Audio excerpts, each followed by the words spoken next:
السلام علیکم ورحمۃ اللہ وبرکاتہ۔ آج اہلیہ نے 1000 روپے کا نوٹ دے کر کچھ سودا منگایا۔ 600 کا بل بنا۔ دکاندار کے پاس کھلے پیسے نہیں تھے، میں نے اپنی جیب سے دے دیے۔ گھر آ کر اہلیہ سے کہا، آپ کے 400 روپے باقی بچے ہیں، بعد میں دیتا ہوں۔ اہلیہ نے کہا، ارے میرے آپ کے الگ الگ ہیں کیا؟ کوئی بات نہیں، بس یہی مجھ سے غلطی ہو گئی۔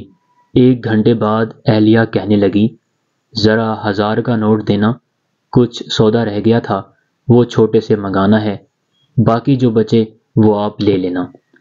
اہلیہ نے آواز لگائی، حذیفہ آ جاؤ۔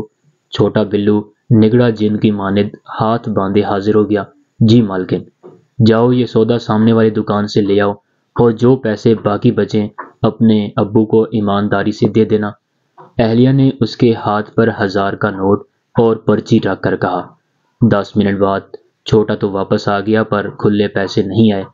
چھوٹے نے 5 روپے والی ٹافی مجھے دکھائی اور منہ میں رکھتے ہوئے بولا، ابو باقی صرف 5 روپے بچے تھے۔ سکہ نہ ہونے کی وجہ سے اس نے ٹافی پکڑا دی۔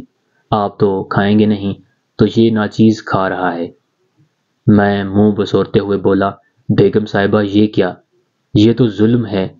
اہلیہ کہنے لگیں، ارے آپ گھبرا کیوں رہے ہیں؟ دے دوں گی۔ اسی طرح وقفے وقفے سے میری جیب سے 3 نوٹ 1000 کے نکلے، اور مجال ہے کہ جو واپسی 100 روپے بھی آئے ہوں۔ کم وقت چھوٹا تینوں بار 5 روپے والی ٹافی ہی میرے ہاتھ پر رکھتا رہا، لیکن صرف رکھتا ہی رہا، کھانے کو وہ بھی نہیں ملی۔